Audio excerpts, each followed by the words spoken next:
listeners. This is your Breezy vlogger, Angie B, sitting here with Final Outlaw. Say what's up to the people. What's up to the people? And we're doing the segment that you love so very much, Rockin' in the Park.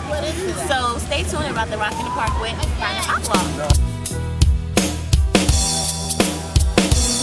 When I was younger, when I was like my early teens, 14, I suppose what happens is when you're that age, you start molding into a certain character. And what I was discovering about myself was that I had some type of intellect, which I suppose for me was a grand discovery. So I would often compare that to other people and realize that a lot of them were different. They were more into materialistic things, and I was often more so interested in reading, and it just felt really lonely to come across that, and I sort of started coming up with this whole I'm the last this, I'm the last that. When it comes to the outlaw, well, that's kind of simple. Basically, I think anyone that's black or Latino or falls under the minority umbrella is an outlaw in this country, and outlaw being out of the law or criminal, anything of that nature. So that's basically how I came up with the Final Outlaw concept.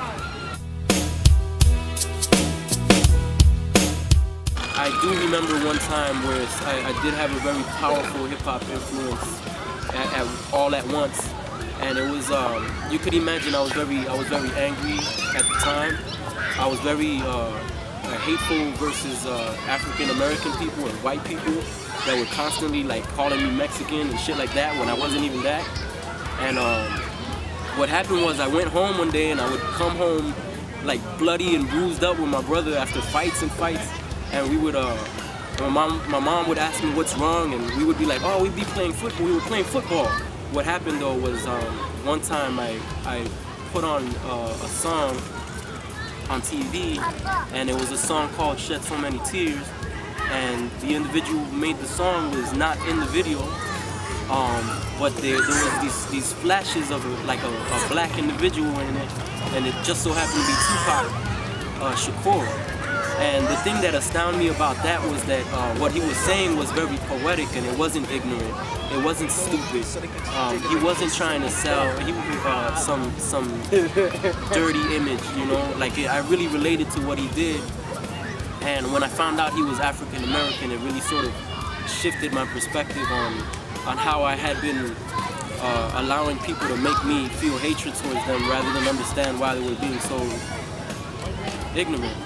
You know, pretty much. And because of that, I started listening to more hip-hop, Rockin, Nas, Public Enemy, Wu-Tang, Cypress Hill, anything.